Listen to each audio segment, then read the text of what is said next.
Hi everyone, it's Ron here at Simmod Lens. Today I will walk you through the installation process of the Edmika Simmod EF conversion kit for the Canon FD 35 f2 SSC lens. First, we'll need to remove the 3 screws that are hidden underneath the breech lock.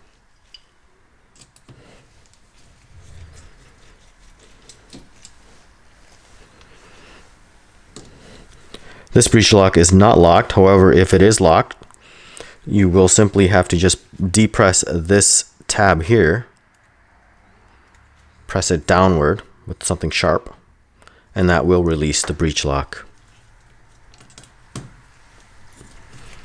And with firm pressure and a GIS screwdriver, you will want to take your time in making sure that you do not strip the screw. Once the 3 screws are removed, this breech lock simply comes up and declicks and comes off on its own, and we'll put that aside. From there, we'll take note of this tab or this pin here, which we will want to remove. There's a pin and a spring, so we'll take that out. Once that is removed, we'll take note of the 2 screws here that are holding down this tab.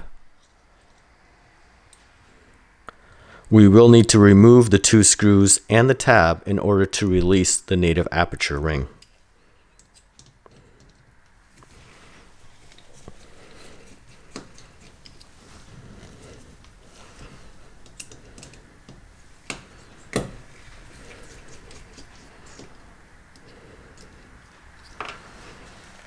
So that tab just simply falls off once the 2 screws are removed. Now we're ready to lift up on this aperture ring and remove it from the lens. Now before we do that, we do want to remember that there are 2 ball bearings that are installed inside the aperture ring.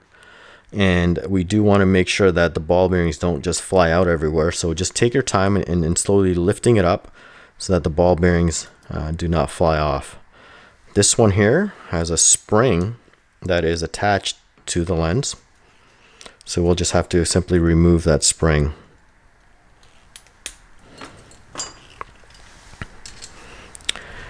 From there, you'll notice that the 2 ball bearings are still there in this case because we've removed the aperture ring very slowly.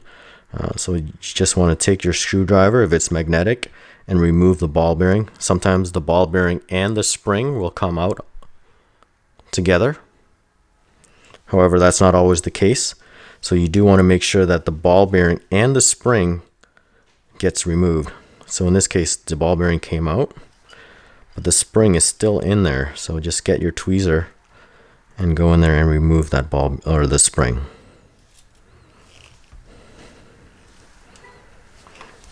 Once that is removed, we'll take note of these 2 screws here that's holding down this tab. So we'll remove the 2 screws and the tab.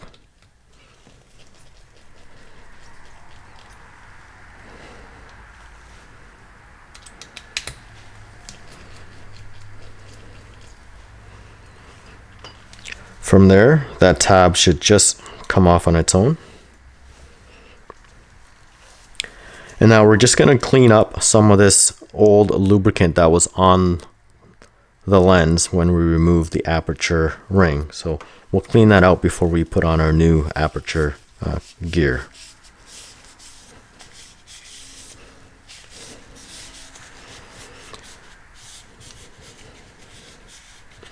You could use some solvent to remove some of that grease if you'd like. So just take your time and clean it out. I'll just do a quick cleaning here for this demonstration purposes.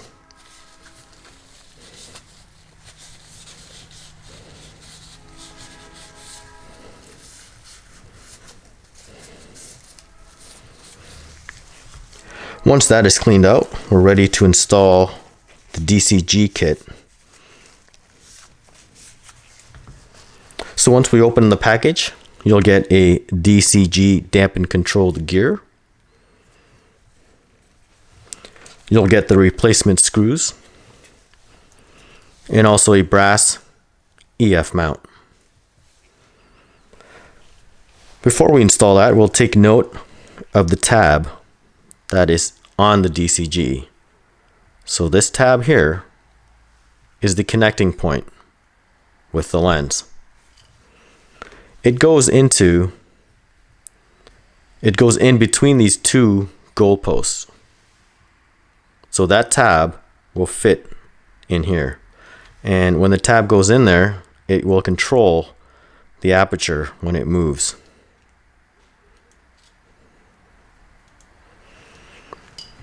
So again, we'll take the DCG, know exactly where that tab is, and we're going to align the tab.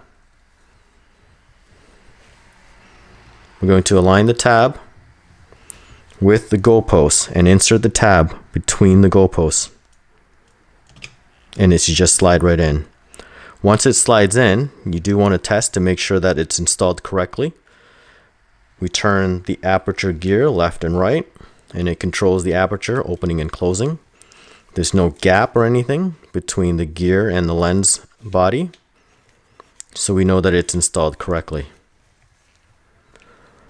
Once it is installed correctly and you have full control of the aperture, you basically find the top of the lens, the top center of the lens, and align the Simmod Edmika logo to that mark. And from there, you simply align the holes,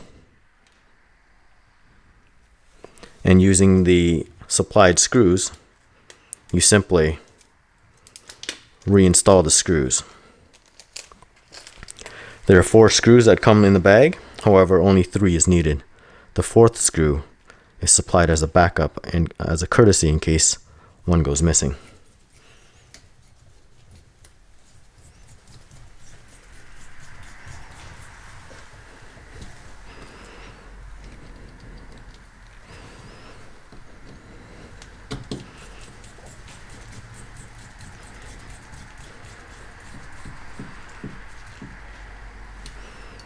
Infinity focus calibration is required in this conversion, and we will cover that in a future video as well, or you can find it by scrolling on the side if we've done so already by the time you watch this video.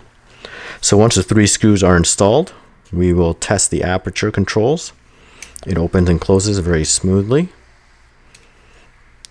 focuses perfectly, and we have it fully converted.